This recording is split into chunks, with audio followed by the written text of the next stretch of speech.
क्या हुआ जब अयोध्या धाम पहुंची सैकड़ों वानरों की सेना राम मंदिर प्राण प्रतिष्ठा से पूर्व ऐसा चमत्कार देखकर सभी लोगों के रोंगटे खड़े हो गए। आगे बढ़ने से पहले अगर आप भी एक सच्चे सनातनी हैं तो इस वीडियो को लाइक करके कमेंट बॉक्स में जय श्री राम अवश्य लिखें। भारत के इतिहास में 22 जनवरी 2024 का दिन सुनहरे अक्षरों में दर्ज किया जाएगा। ये पल सभी के लिए बहुत ही खास और ऐतिहासिक होने वाला है। सभी राम भक्त इस ऐतिहासिक पल के साक्षी बनेंगे। बता दें, श्री राम जन्मभूमि अयोध्या में 70 एकड़ भूमि पर बने भव्य राम मंदिर में रामलला की मूर्ति की प्राण प्रतिष्ठा 22 जनवरी 2024 को होनी है। इस तारीख का सभी को बेसब्री से इंतजार है। लगातार भक्तों में मंदिर के उद्घाटन की उत्सुकता बढ़ती जा रही है। साथ ही अयोध्या के अलावा भी पूरे देश के कोने कोने में हर्षोल्लास देखने को मिल रहा है। इस भव्य कार्यक्रम की तैयारियां अंतिम दौर में है। राम मंदिर की प्राण प्रतिष्ठा का कार्यक्रम हफ्ते भर चलेगा। प्रभु श्री राम ने रामेश्वरम से श्रीलंका तक जाने के लिए राम सेतु का निर्माण किया था। तब उस राम सेतु को बनाने के लिए वानर सेना ने महत्वपूर्ण भूमिका निभाई थी। ऐसा भी कह सकते हैं, बिना वानर सेना के राम सेतु बनना असंभव था। साथ ही साथ अन्य कई पशु पक्षियों ने भी राम सेतु बनाने में अपना अनमोल योगदान दिया था, जिसमें कई गिलहरियां, भालू व गिद्ध पक्षी भी शामिल थे। यानी कि सभी की मेहनत का परिणाम हमें एक मजबूत राम सेतु के तौर पर देखने को मिलता है। इसके बाद प्रभु श्री राम ने रावण का वध किया और पुनः अयोध्या लौटे। तब धूमधाम से दीपावली का पर्व मनाया गया।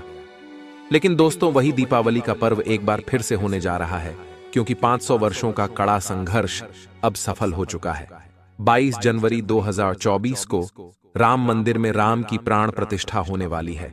हम हिंदुओं के लिए यह बहुत दुखद की बात है कि जीते जी हमारे प्रभु राम लल्ला को तंबू में रहना पड़ा।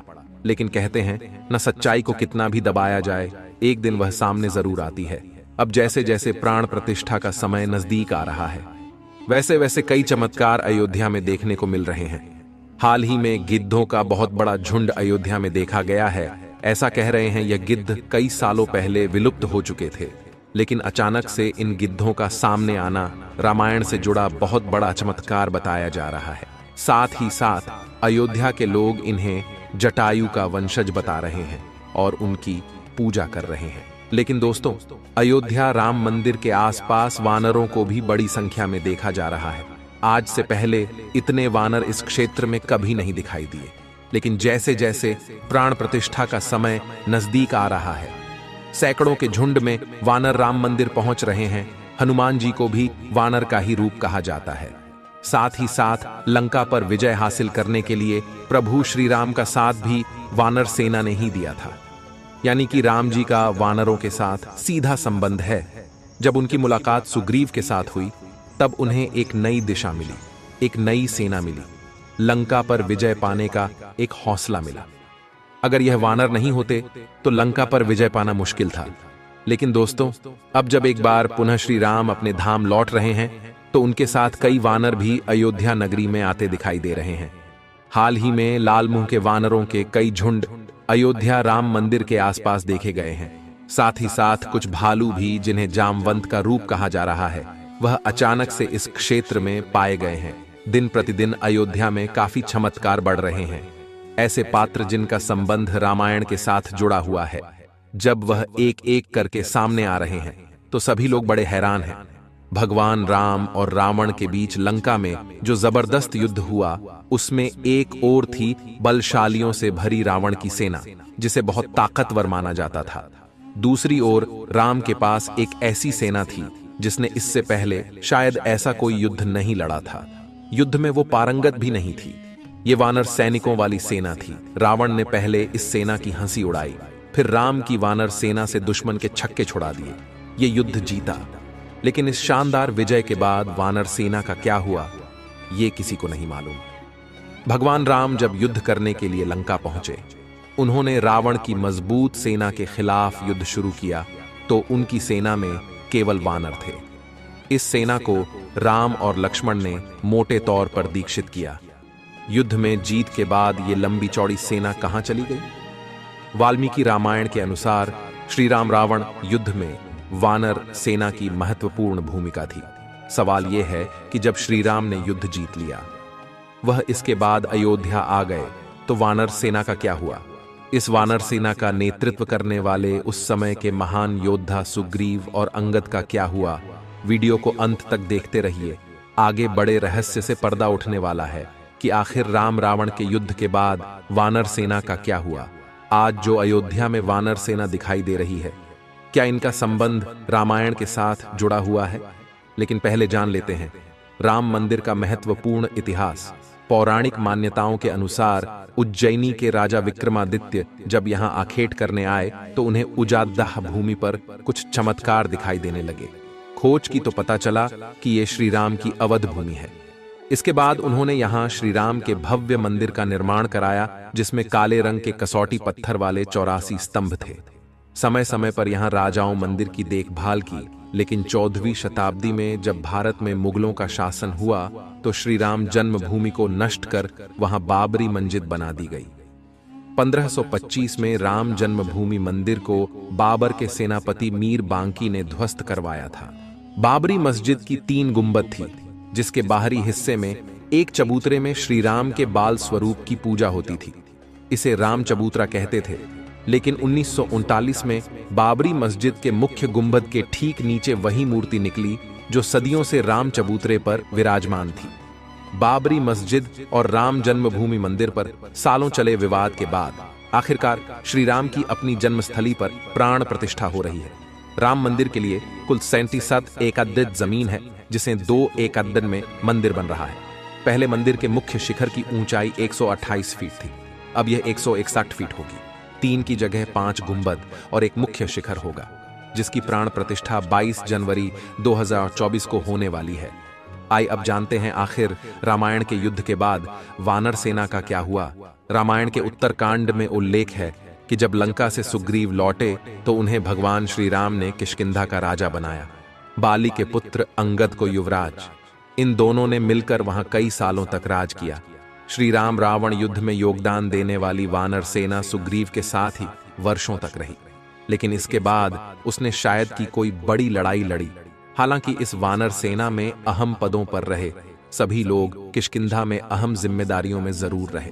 वानर सेना में महत्वपूर्ण योगदान देने वाले नल नील कई वर्षों तक सुग्रीव के राज्य में मंत्री पद पर सुशोभित रहे, तो युवराज अंगद और सुग्रीव ने मिलकर किष्किंधा के राज्य को और बढ़ाया।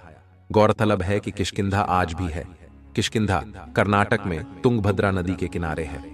ये बेल्लारी जिले में आता है, जबकि विश्व प्रसिद्ध हम्पी के बिल्कुल पास में है। इसके आसपास प्राकृतिक खूबसूरती बिखरी हुई है। किष्किंधा के आसपास आज भी ऐसे कई गुफाएं हैं और जगह हैं जहां राम और लक्ष्मण रुके थे। वहीं किष्किंधा में वो गुफाएं भी हैं जहां वानर साम्राज्य था। इन गुफाओं में अंदर रहने की खूब जगह है। जब ये पक्का हो गया कि सीता को रावण ने कैद करके लंका में रखा हुआ है, तो श्री राम ने हनुमान और सुग्रीव की मदद से वानर सेना का गठन किया। लंका की ओर चल पड़े। तमिलनाडु की एक लंबी तटरेखा है जो लगभग 1000 किमी तक विस्तारित है। वानर सेना में वानरों के अलग अलग झुंड थे।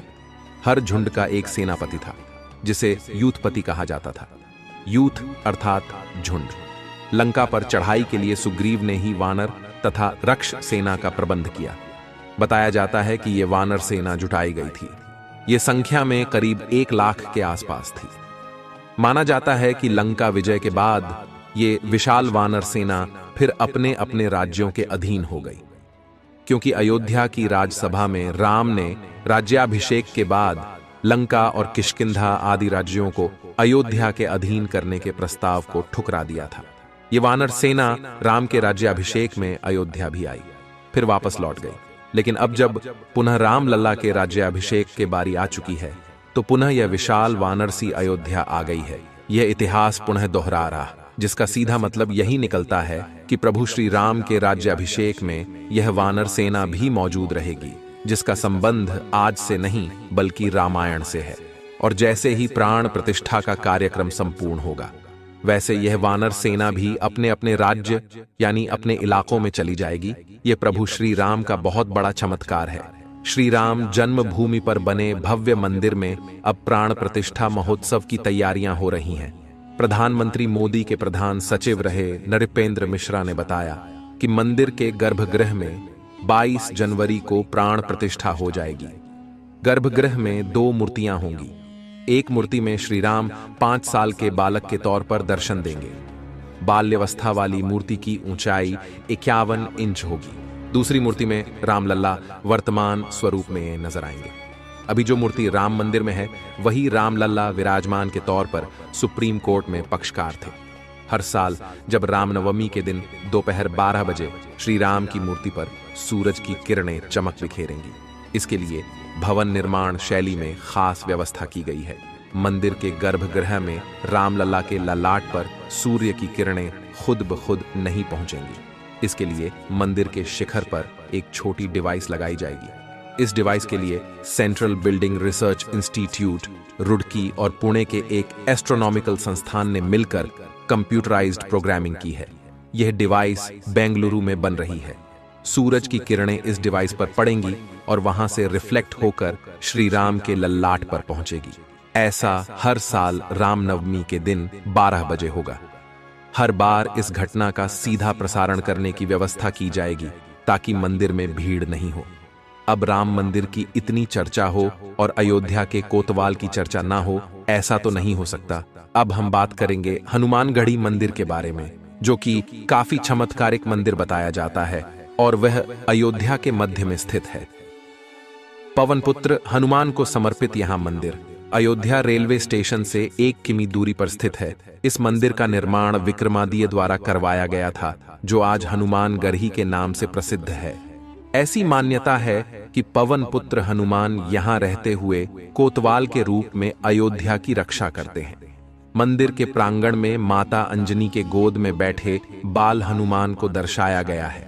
अयोध्या के मध्य में स्थित 36 सीढ़ियां हनुमानगढ़ी तक जाती है, जो उत्तर भारत में हनुमान जी के सबसे लोकप्रिय मंदिर परिसरों में से एक है। यह एक प्रथा है कि राम मंदिर जाने से पहले सबसे पहले भगवान हनुमान मंदिर के दर्शन करने चाहिए। मंदिर में हनुमान जी की मां अंजनी रहती हैं, जिसमें युवा हनुमान जी उनकी गोद में बैठे हैं। ये मंदिर रामानंदी संप्रदाय के बैरागी महंतों और निर्वाणी अनी अखाड़े के अधीन है। कहा जाता है मंदिर में भगवान हनुमान की चमत्कारिक शक्तियां मंदिर में दर्शन करने आने वाले भक्तों को कभी भी निराश नहीं होने देती। दर्शन को आए भक्तों की मनोकामनाएं पूर्ण होती हैं।